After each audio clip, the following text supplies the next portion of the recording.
해명이 좀 아이러니했습니다. 뭐라고 해명했길래? 그 현장에 있었던 국민일보 기자랑 통화가 됐는데 네. 우리도 직장인이다. 틀리면 아니지. 아, 직장인이어서 네. 직장인들이 밥 먹고 있다 이렇게 쓴 거다? 네. 그래서 네. 문제될 문제될 게 없지 않느냐 라고 해명을 했는데 정작 그 국민일보 온라인 기사는 삭제가 됐습니다. 매체 측은 문제가 있다라고 문제가 인지를 있죠 한 거죠. 당연히. 네. 네. 아니 이런 거잖아요. 그러니까 네. 뭐 만약에 제가 기자인데 네네네. 청와대 국민청원을 하나 올려요. 네네. 근데 저는 기자기도 하지만 네네. 대한민국 국민이잖아요. 시민이고 국민이시죠. 시민이죠. 네. 한 시민이 국민청원 이렇게 올렸다. 네. 이렇게 쓸 수도 있는 거 아니에요. 이 논리대로라면. 네네. 네.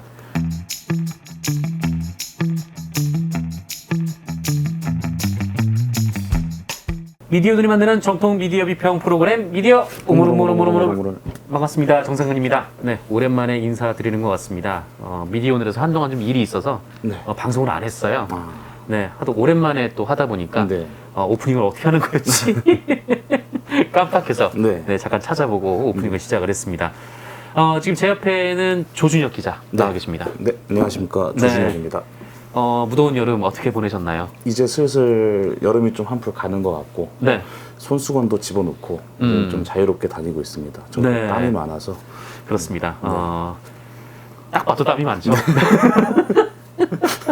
저는 잘 알고 있습니다. 네. 어떤 상황인지. 손수건으로 그래도 네네. 뭐 해결은 되는 수준인가 예, 보네요. 머리도 아침에 고정을 네네. 심각할 정도로 합니다. 예, 땀이 묻어나오지 않게. 네, 저는 항상 아침에 네. 나올 땐 네. 생머리로 나왔다가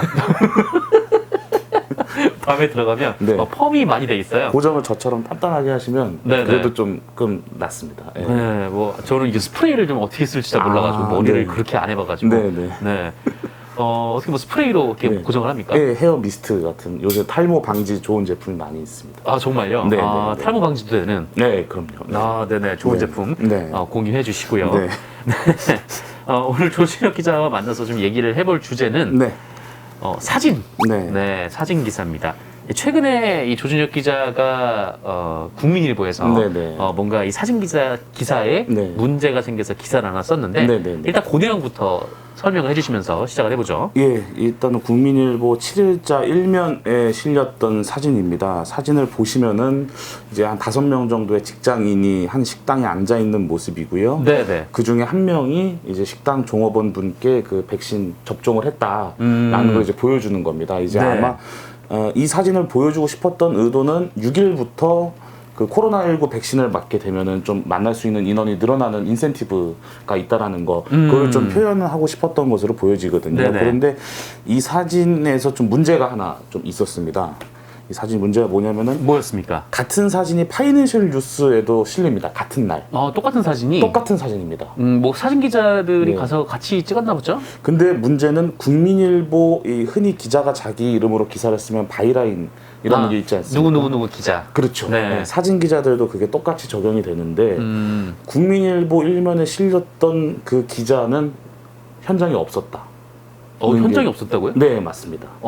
그 사진을 찍었다고 네. 바이라인에 나와 있는데 네네네. 그 기자가 현장에 없었다. 그 기자는 그 당시 그 식당에 없었다라는 게 이제 저희 취재 결과여서 이상하다. 그럼 다른 사람이 찍은 사진을 자기가 찍은 사진처럼 올렸다라는 거네요. 결과적으로 그렇게 지면에 나갔던 상태죠. 네. 네. 근데 없는데 왜 그렇게 이름을 냈습니까? 그냥 뭐 없으면은 그냥 연합뉴스 사진을 쓰거나 그렇죠. 뭐 그러면 되는데. 그러니까 통상적으로 이제 조금 이따 또 말씀드리긴 하겠지만 우리가 풀단이라는 개념을 많이 쓰고 있잖아요. 사진 기자들은. 풀단. 네. 그래서 그런 개념을 좀 적용해서 일을 처리했던 것 같은데. 그러니까 풀단이라고 네. 하면은 네. 그냥 이제 뭐 좁은 공간에 뭐 네. 여러 명이 들어갈 수가 없으니까 네. 그냥 딱 한두 명만 딱 들어가서 네네네. 뭐 사진을 찍거나 네네. 혹은 뭐 이제 거기서 나오는 대화 내용을 적어서 그렇죠. 다른 기자들에게 공유하는 네네네. 네, 그런 걸 이제 풀단이라고 하는데 네네네. 근데 뭐 그렇게 할 수도 있죠. 네. 상황에 따라서. 그런데 그런 경우는 되게 공적인 행사라든가 통제가 그렇죠. 필요한 행사. 맞습니다. 최근에 또 코로나19가 있다 보니까 그 주최 측의 요청에 의해서 이루어지는 경우가 많이 있는데 이 케이스는 단순하게 그 사진 속 인물들이 모두 국회 사진 출입 기자라는 점입니다. 출입 기자들이 모여서 밥을 먹으러 갔는데 거기서 나온 사진이 공유가 됐고 거기서 또 추가적으로 문제가 됐던 것은 밑에 사진 설명이 직장인들이 밥을 먹고 있다. 그래서 연출된 사진인데 이 심지어 연출된 사진이 국민일보 사진이 아니고 타사의 사진인 거 아니냐라고까지 이제 문제가 이어진 거죠. 그러니까 네. 이 뭐 방역 수칙이 좀 완화됨에 따라서 네, 사람들이 여러 모여서 밥을 먹고 있어서 네, 그거를 네. 이제 사진으로 찍었는데 네네네. 알고 보니까 시민들이 아니라 그냥 네. 사진 기자들이 모여서 이렇게 밥을 먹고 있었던 거를 네네. 찍어서 마치 방역 수칙 완화 때문에 이제 네. 사람들이 더 온 것처럼 네네. 그렇죠. 일종의 조작이네요. 사진 조작. 연출을 했다라고 저희는 이제 보도를 했는데 네. 당시 식당에는 국민일보 기자가 한 명 또 있었고요. 근데 그 기자는 촬영 기자가 아닙니다. 촬영을 했던 그 바이라인 기자가 아니라는 이야기인 거죠. 네. 그렇군요. 그럼 뭐 어쨌든 그 안에 같이 밥 먹었던 사람 중에 국민일보 기자가 있기는 한데 네네네. 그 사진을 국민일보 기자가 찍지도 않았는데 네네. 국민일보에 실었다. 그렇죠. 그런데 그 사진 자체가 네. 연출된 사진이었다. 그렇게까지 이어지는 겁니다. 네.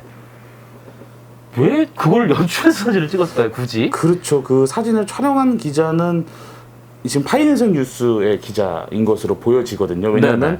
현장에는 없었던 기자가 국민일보 기자고 현장에 있었던 기자가 파이낸셜 뉴스 기자니까 사진은 이제 파이낸셜 뉴스 기자가 찍은 걸로 보여지고 같이 식당에 또 있었던 기자들은 뭐 헤르델경제 기자, 서울경제 기자, 부산일보 기자, 매일경제 기자 정도로 이제 확인이 됐고요. 네네. 이들 모두 이제 아마 국회에서 일정을 좀 마치고 같이 밥을 먹으러 갔다가 좀 우리끼리 모여 있지만 그래도 6명이 됐으니 사진을 하나 찍자 이런 식으로 좀 연출까지 하면서 이제 사진이 실려서 배포가 됐는데 해명이 좀 아이러니했습니다. 뭐라고 해명했길래? 그 현장에 있었던 국민일보 기자랑 통화가 됐는데 네. 우리도 직장인이다. 틀린 말은 아니지. 직장인이어서 네. 직장인들이 밥 먹고 있다 이렇게 쓴 거다? 네. 그래서 네. 문제될 게 없지 않느냐. 라고 해명을 했는데 정작 그 국민일보 온라인 기사는 삭제가 됐습니다. 매체 측은 문제가 있다라고 문제가 인지를 있죠, 한 당연히. 거죠. 네. 네. 아니 이런 거잖아요. 그러니까 네. 뭐 만약에 제가 기자인데 네네네. 청와대 국민청원을 하나 올려요. 네네. 근데 저는 기자기도 하지만 네네. 대한민국 국민이잖아요. 시민이고 국민이시죠. 시민이죠. 네. 한 시민이 국민청원 이렇게 올렸다. 네. 이렇게 쓸 수도 있는 거 아니에요. 이 논리대로라면. 네네. 네. 그래서 이 사진을 촬영한 파이낸셜 뉴스 기자에게 또 전화를 한번 해봤습니다. 네네. 직접적으로 처음에 물어봤을 때는 해명을 이렇게만 하더라고요. 아까 처음에 서두에 나왔던 것처럼 풀단 개념으로 이해해달라. 이렇게만 계속 얘기를 했습니다. 해명을 좀 요구했더니 아니 근데 아까 조준혁 기자가 얘기한 네. 대로 풀단이라고 하면은 뭐 그럴 만한 사정이 있을 때 그렇죠. 뭐 정상회담 같은 경우에는 뭐 네네. 모든 기자들이 다 들어갈 수는 없으니까 맞습니다. 뭐 하여튼 뭐 그럴 때 이제 필요할 때 이제 운영하는 게 풀단인데 네네. 굳이 시민들이 밥 먹는 거를 풀단을 찍어서 풀단을 구성해서 사진을 찍어서 이렇게 돌려 쓴다는 것도 좀 의아한데 네네. 게다가 또 가장 중요한 문제는 이게 풀단의 문제도 문제지만 이게 사진이 연출된 사진이라는 거잖아요. 그렇죠. 여기에 대한 얘기는 없었습니까? 그거에 대해서도 해명은 일관됩니다. 결국 우리도 직장인이라 밥을 먹은 것. 아까 말씀드렸던 그 해명이 계속 나오고 있기 때문에 그 셋업의 차이를 어디까지 볼 것이냐라고까지 얘기를 하고 있지만 결국에는 직장인들이 가서 밥을 먹은 사실 그 팩트 자체는 틀린 게 없다. 라는 게 그 현장 기자들, 사진 기자들의 시각이더라고요. 예. 참 웃기네. 근데 뭐 그 기자라는 게 이제 현장을 기록하는 사람이잖아요. 그렇죠. 근데 뭐 사실 이 사진 자체가 네네. 뭐라고 할까 뭐 우리 사회를 뒤집어 놓을 만한 사진이라든지 뭐 네네. 그런 건 아니니까. 네네.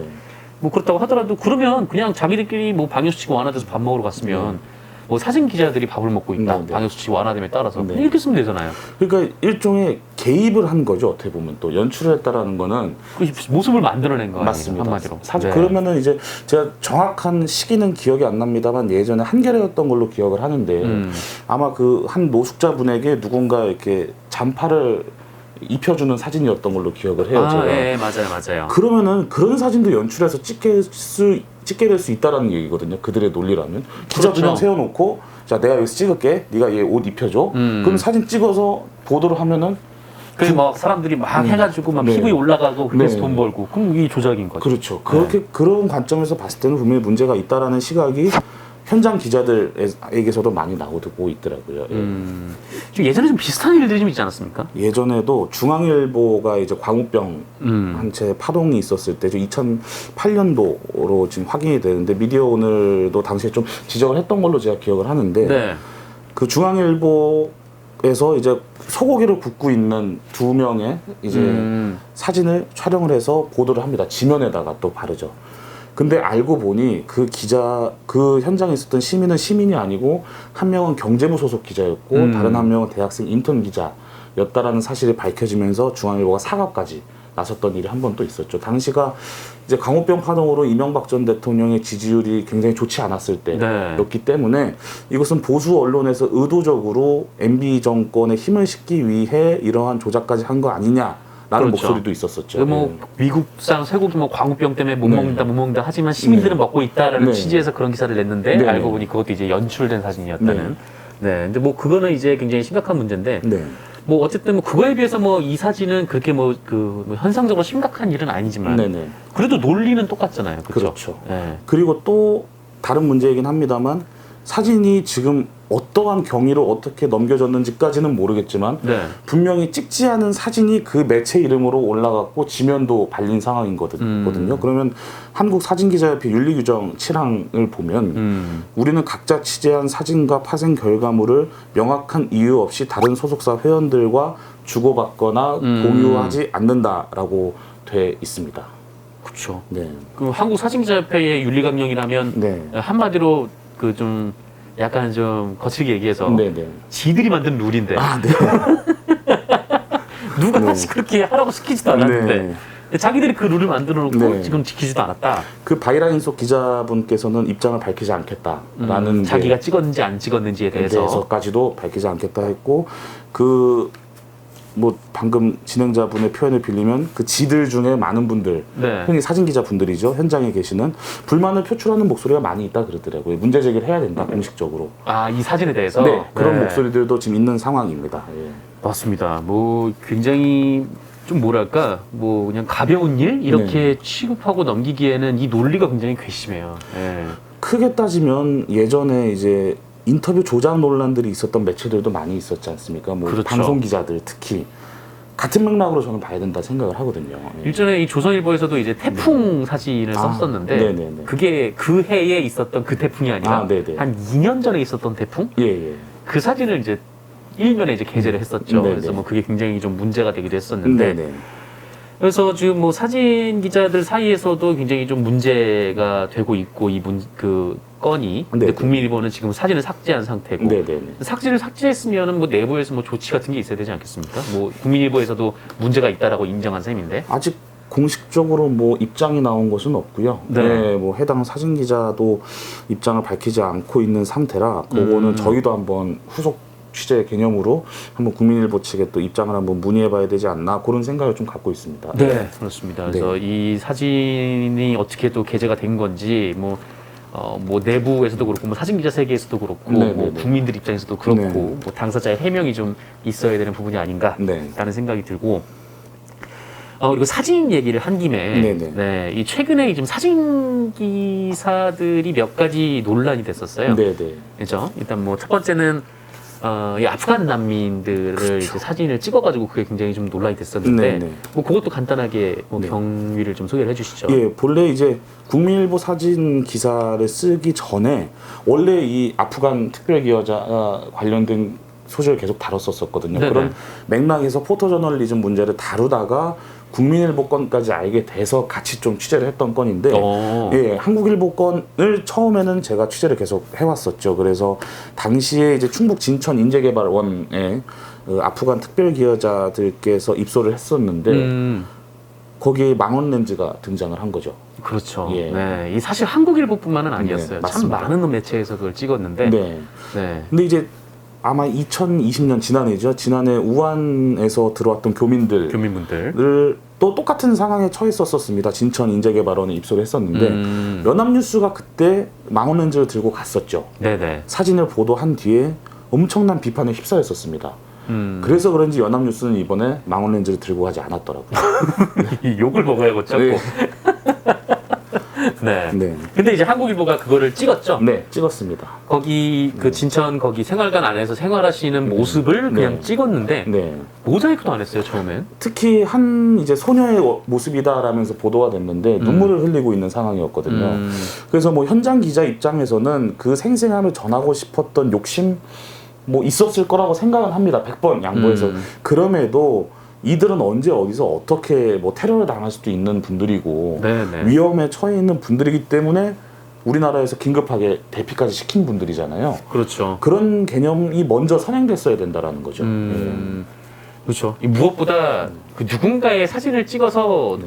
공개된 그런 지면이나 네네네. 뭐 매체에 내보낼 때는 당사자의 동의가 좀 있어야 되지 않나. 네. 물론 이제 뭐 공인들은 상관이 없죠. 네네. 뭐 정치인이라든지 뭐, 네. 뭐 연예인분들도 뭐 이제 뭐 대중 앞에 서시는 분들이니까 네네. 뭐 얼굴이 알려진 분들, 그러니까 본인이 스스로 뭐 얼굴을 알린 분들은 뭐 상관이 없는데 네네. 뭐 이분들은 그런 경우들이 아니니까. 그렇죠. 네. 논란에 휩싸이다 보니까 한국일보는 그 원래 보도됐던 온라인 보도에 모자이크된 사진을 다시 올렸고요. 네. 그다음에 사과문도 지금 게재를 한 상태입니다. 사과문 뭐라고 네네. 썼습니까? 사과문? 그냥 바로 뭐 잘못을 인정한다 뭐 그런 취지였고 이 사진이 네. 이제 잘못됐다. 네네. 네. 비판을 뭐, 수용한다. 네, 뭐 현장 이런. 취재 기자의 뭐 이러이러한 의도가 담겨 있었는데 우리가 생각이 뭐 거기까지 미치지 못했다. 뭐 그런 뉘앙스의 이제 사과문이었는데 문제는 해당 사진이 지면에도 발려서 이미 한국일보 이미 다 지면은 뿌려졌구나. 뿌려져 있는 상태인 거죠. 네, 뭐 그거는 할 수 없는 좀 네. 그런 상황인데. 네. 뭐 어쨌든 뭐 당사자에게 뭐 지금은 할 수 없겠지만 나중에 네. 좀 접촉을 해서 한국일보가 좀 사과를 하고 좀 네. 동의를 구하고 설명을 하는 그런 과정이 있어야 될 것 같아요. 특히 전문가들이 한국일보에 실망을 많이 했던 이유가 한국일보는 내부 가이드라인이 좀 잘 돼 있는 편이라 하더라고요. 그렇죠. 그런 윤리적인 규범, 윤리적인 개념이 많이 자리를 잡은 매체인데도 이런 사태가 발생한 것을 두고 아쉬움을 표하는 전문가들이 많이 있었습니다. 예. 그렇습니다. 네. 뭐 그렇게 해놓고 그냥 사과도 안 하고 넘어가는 매체들도 있는 반면에 그래도 네. 한국일보는 사과까지 한 상황이긴 합니다만 네네. 뭐 그럼에도 불구하고 좀 아쉬운 면은 있죠. 네네. 네. 그리고 이제 또 하나 문제가 됐던 것이 이른바 이제 황제 의전 논란이었어요. 네네. 뭐 이른바 이제 뭐 그 법무부 차관이 이제 갑질을 했다라는 그쵸. 거였는데 또 한편에서는 기자들에 대한 비판이 굉장히 많이 쏟아진 말이죠. 이 표현을 어떻게 할지에 대해서는 저도 기사를 쓰면서 고민이 많았습니다. 이거를 황제 의전이라고 하는 게 맞을지 혹자들이 이야기하는 것처럼 기자 갑질이라고 표현을 하는 게 맞을지 네. 저도 좀 어렵더라고요. 근데 일단은 황제 의전 논란으로 저도 기사를 계속 쓰고 있는데 네네. 이 문제의 핵심은 관행이라고 볼 수가 있겠죠. 관행 네. 어떤 관행입니까? 그러니까 취재를 할 때 현장 기자분들도 그렇고 전문가들도 하는 이야기가 뭔가 어느 순간부터 사진은 이래야 돼 라는 그 정형화된 툴이 사진 기자 업계에 생겼다라는 겁니다. 이제 그러면서 이 상황에서는 손이 있으면 안 되고 이 상황에서는 사람이 누구만 있어야 되고 그런 뭔가 규정된 원칙은 아니거든요. 근데 이 하나의 툴이 만들어지면서 그 관행대로만 사진을 촬영하려는 행태가 이어지고 있다는 거죠. 그렇죠. 네. 그래서 이 이른바 이 논란을 딱 봤을 때 가장 일단 뭐 기본적으로 네네. 저는 어쨌든 막 이제 뭐 이거 준비하고 뭐 종이를 피고 그 과정에서 뭐 도움을 받을 수 있다고 보는데 네네. 누가 우산을 씌워주고 네네. 근데 이제 브리핑 할 때는 네네. 그냥 읽는 거니까 본인이 네네. 우산을 들고 했어야 된다라고 네. 봅니다. 그렇죠. 그렇게 보는데 근데 다만 그럼에도 불구하고 네네. 그 분이 무릎을 꿇게까지 간 그 배경 네네. 네, 사실 그냥 옆에 서서 우산 들고 있어도 되거든요. 그렇죠. 우산을 들고 있어야 되는데 왜 그분은 무릎까지 꿇어야 했는가라는 걸 보면 사진 기자들하고 이제 그 영상을 찍으시는 분들이 네. 비키라고 했단 말이죠. 그렇죠. 그러니까 이 차관만 나와야 되니까 네네. 자기들은 이 피사체를 찍기 위해서 나머지 것들을 다 제거해야 되는 거야. 그렇죠. 네. 근데 굳이 그래야 됩니까? 그러니까 특히 이번 건은 사진 촬영 기자라기보단 영상 촬영 기자들의 목소리가 좀 컸다, 현장에서 컸다라는 얘기도 있고, 그다음에 또 하나 짚어야 될 것은 법무부가 최근 좀 보여주기 쇼잉 논란에 많이 휩싸인 것도 있어서 법무부가 굳이 거의 물론 코로나19 방역 때문에 나왔다라는 것도 있습니다만 그것은 아까 말씀드렸던 것처럼 풀단 개념을 적용하면 네. 또 현장에서 충분히 브리핑할 수 있는 현장을 가지 않더라도 충분히 실내에서 브리핑할 수 있기 때문에 법무부에게도 약간의 잘못은 있다라고 봅니다만 그럼에도 그 사진 기자들과 영상 촬영 기자들이 현장에서 지나칠 정도로 아까 말씀드렸던 것처럼 그림은 이래야 돼. 그렇기 때문에 뒤에 누가 있으면 안 돼. 혹은 네. 우산만 이렇게 보여야 돼. 라는 그 강박에 좀 쌓여 있었다라고 봐야겠죠. 예. 그러니까 뭐 결정적으로 뭐 어쨌든 막 옆에서 그냥 우산을 씌워주고 있었으면은 뭐 네. 황제의전 이런 얘기까지는 안 나왔겠죠. 안 나왔겠죠. 근데 네. 뒤에서 무릎을 꿇고 우산을 이렇게 들고 있었으니까 네. 이게 황제의전 얘기가 나온 건데 네. 그 무릎을 꿇게 한 사람들이 누구냐는 거예요. 그 현장에 있었던 촬영진들이라고 봐야죠. 예. 그렇죠. 네. 근데 뭐 그분들이 내가 저거를 꼭 황제 의전으로 만들어야겠어 라기보다는 네네네. 자기들 딴에는 그냥 그 피사체만 나와야 되니까 그렇죠. 그 차관만 나와야 되니까 네. 강성국 차관만 나오면 되기 때문에 나머지를 다 치운 건데 네. 근데 사실 이번에는 이제 뭐 영상 기자들이 뭐 주로 그런 얘기를 했다라고 말씀하셨지만 제가 이제 그 기자 경력을 또 봤을 때 네네. 사진 기자들도 사실 그런 개념이 굉장히 많아요. 좀 무서울 때도 있죠. 현장에서 네. 보면 아니 다 비켜야 돼. 네. 그거 빼고 다 비켜야 돼. 뭐- 그 자기가 찍으려는 거 말고는. 한창 현장을 다니는 이제 주니어 기자들은 머리 잡히는 기자들도 아직도 있는 상태고 이제 비켜라. 뭐 반말은 기본이고. 그렇죠. 예, 인권은 없는 현장이죠. 그러니까 예. 하도 뭐 초반에 이제 욕을 먹으니까 네네네. 이제 어느 정도 이제 경력이 쌓이면 피해 자연스럽게 네. 사진 기자들이 네. 모여있는데 옆에서 이제 서게 되는데 근데 뭐 그 팬 기자들 입장에서도 네네. 뭐 그때그때 막 물어봐야 되는 것들도 있고 그렇죠. 근데 사진 기자 때문에 접근을 할 수가 없으니까 네네네. 그것도 굉장히 좀 짜증나는 일이고 근데 뭐 애초에 굳이 그 피사체만 남겨놓고 나머지 다 치워야 할 필요가 있는가 아니 근데 뭐 옆에서 뭐 우산을 씌워주고 있는 뭐 그 모습이 그 현장을 그냥 보여주는 걸 수도 있잖아요. 이게 어떻게 보면은 또 개입을 한 거죠 현장에. 그러니까요. 자연스러운 현장. 되게 뭐 저도 사진 전문가는 아닙니다만 이번 취재를 하면서 전문가들과 통화를 해보면 흔히 그 권위 있는 상 퓰리처상을 받은 사진이 개입된 사진이냐 아닌지를 생각해봐야 된다. 그러니까 이런 것들이 매일매일 트레이닝이 되는 연속선상에서 개입되지 않은 사진을 취재하는 법. 이 몸에 배인 사람들이 그런 상을 받는다라고까지 얘기를 하고 있거든요. 그렇죠. 그러면 당시 현장에서도 개입을 하지 않고 있는 그대로의 상황을 담아냈어도 또 어떻게 보면은 법무부 차관과 그 우산을 든 직원을 빼면 아무도 없었거든요, 주변에. 그렇다면 그 정도 그림은 좀 용납을 해줬어도 되지 않을까라는 생각도 많이 드는 지점입니다. 예. 그렇죠. 뭘 그렇게 사람이 많다고 그 네. 우산을 든 분을 굳이 뒤로 보내가지고 네, 그렇게까지 만드는가라는 네. 좀 생각이 드는데 어쨌든 뭐 이제 사진 기자들 그리고 영상 기자들의 좀 이런 취재 방식도 좀 바꿔야 되지 않나라는 생각이 좀 들어요. 뭐 물론 찍기 힘들겠죠. 네. 사람들이 옆에 많고 그렇죠. 뭐 옆에 네. 좀 방해물들이 있으면 찍기 네. 힘들겠지만 뭐 그렇다고 해도 그 본인의 그거를 위해서 모든 게 다 치워져야 되는 좀 그런 상황을 만들 필요는 굳이 그럴 필요가 있을까라는 생각이 들죠. 현장에 가보면은 살벌할 정도로 이제 무섭거든요. 그런 분들. 그러니까 어떤 분들은 이렇게도 표현을 하시더라고요. 이제 사람이 많다 보니까 목소리가 커지는 거고 일종의 무리문화, 그 예비군문화, 그런 때문화 같은 것들이 또 그런 현장에 담겨져 있는 거 아니냐 이런 비판을 하시는 분들도 계시더라고요. 예. 네, 그렇습니다. 그래서 좀 이번에 조중혁 기자랑 좀 얘기를 나누면서 이 사진 보도에 대해서도 좀 얘기를 나눠봤는데, 네, 얘기를 좀 나눠봤습니다. 그래서 저희 뭐 오늘 방송 여기까지 하죠. 네, 알겠습니다. 여기까지 하고 또 마무리하고 또 다음 시간에 또 찾아뵙도록 하겠습니다. 네, 알겠습니다. 네, 시청해주셔서 고맙습니다. 다음에 뵙겠습니다. 감사합니다.